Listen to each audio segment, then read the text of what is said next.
Word processing का एक बड़ा महत्वपूर्ण हिस्सा होता है जिसे हम एडिटिंग के नाम से जानते हैं। एडिटिंग जो है वो अ, जैसे अंग्रेजी का वर्ड होता है एडिट, एडिटर या एडिटिंग।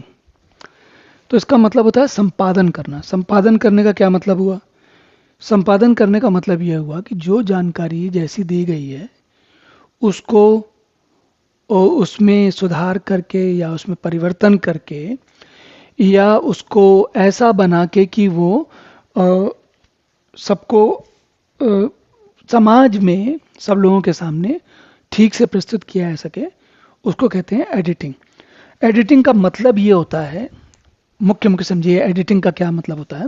जैसे पुराने समय में जब प्रकाशक या जो संपादक होते थे, पत्रिकाएं होती थी, उनके संपादक होते थे, तो उनको लोग लेख, कहानी, कविता वगैरह लिखकर भेज देते थे।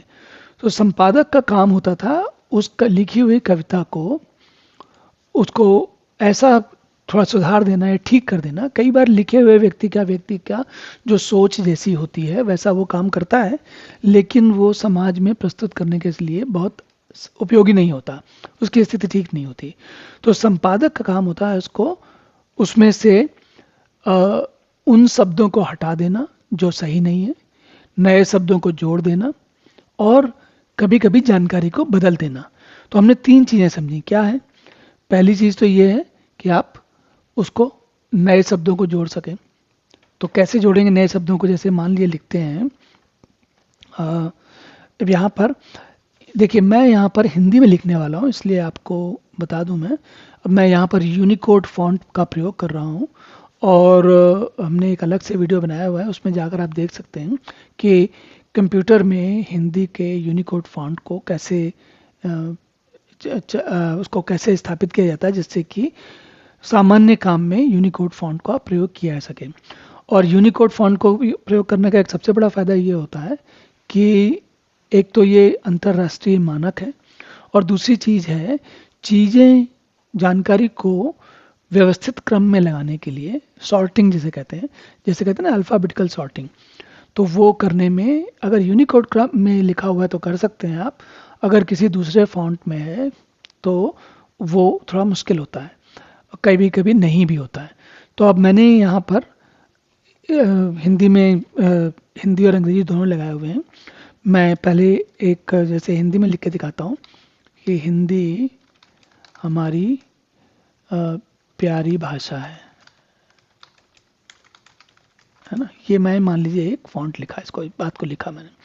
अब मैं इसको थोड़ा यहाँ देखिए नीचे, इसमें वर्ड में एक नीचे एक सुविधा होती है। ये जो लाइन लिखी हुई है ये बहुत छोटी है, दिखने में समझ में नहीं आ रही।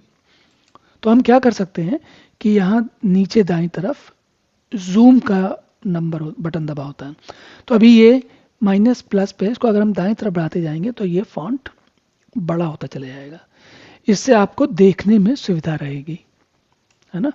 तो अब मान लीजिए कि मैंने यहाँ पर इसमें लिखा हिंदी हमारी प्यारी भाषा है और आप अभी पढ़ पा रहे होंगे आराम से। बल्कि इसको थोड़ा सा और बड़ा कर देते हैं ताकि और इत्मीनान से पढ़ा जा सके, है ना। अब इसके बाद मैं इसी चीज़ को इंग्लिश में लिखता हूँ। English can also be useful for useful at times. ठीक है। तो मैंने अलग अलग दो दो वाक्य लिखे। अब अगर मान लीजिए, जैसे आपने देखा होगा जब लिखते लिखते मुझे कुछ गड़बड़ लगा तो मैंने इसको ठीक किया।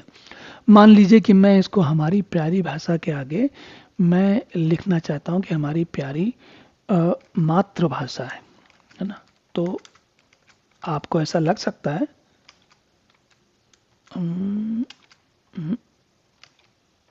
मातृभाषा है ना। तो ये भी कर सकते हैं आप, या फिर हम इसको राष्ट्रीय भाषा भी कर सकते हैं। तो ये जो है, जब हम किसी चीज़ को लिखने के बाद बदलते हैं या हो सकता है हमको हमारी दिलचस्पी नहीं है इंग्लिश वाले में, नहीं मान लीजिए नहीं है, तो हमने कहा हम इसको डिलीट कर देते हैं, नहीं चाहिए। तो एडिटिंग में डिलीट, लिखना, राइट करना, डिलीट करना मतलब कि हटाना, और बदलना, जैसा कि अभी मैं राष्ट्रीय भाषा, प्यारी राष्ट्रीय भाषा, ऐसे इसको बदला, है ना। तो ये जो ये सबसे मूलभूत काम होते हैं किसी भी जब हम पत्राचार करने चलते हैं, पत्राचार करते हैं, किताब बनाते हैं, पुस्तक बनाते हैं, कोई रिपोर्ट बनाते हैं, तो एडिटिंग उसका एक बहुत ही साधारण और बहुत ही आवश्यक काम होता है। तो हमने अभी समझा कि एडिटिंग क्या चीज़ होती है। अगर और एडिटिंग करने की आवश्यकता क्यों पड़ती है? आवश्यकता इसलिए पड़ती है, हमने कुछ लिखा और वो हमें समझ में नहीं आया, हमने उसको बदलना चाहा, तो हमें इसकी एडिटिंग करनी पड़ी।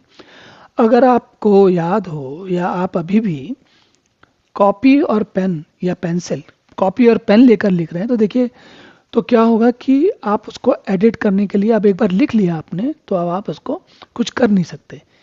क्या कर सकते हैं उसके साथ? केवल उसको केवल ये कर सकते हैं, देखिए इसमें एक सेटिंग है, इसको बोलते हैं काटना, है ना। ये देखिए स्ट्राइक थ्रू, तो आप ये कर सकते हैं। हम बोलें कि हमको नहीं चाहिए कोई चीज़, तो हम इसको स्ट्राइक थ्रू कैसे कर सकते हैं कागज़ पे लिखे हुए वाले में।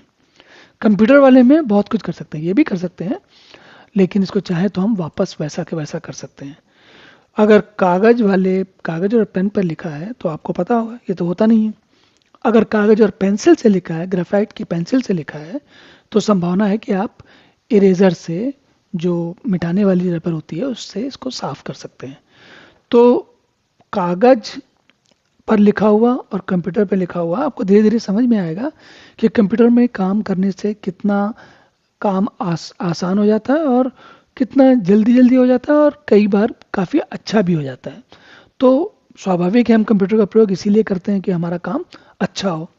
तो अब की बार, इस बार हमने अभी तक समझा कि एडिटिंग या संपादन कंप्यूटर की दुनिया में कैसे किया जाता है। अब इसके आगे हम देखते हैं फॉर्मेटिंग क्या चीज़ होती है। ठीक है, तो फिर मिलते हैं अगली बार।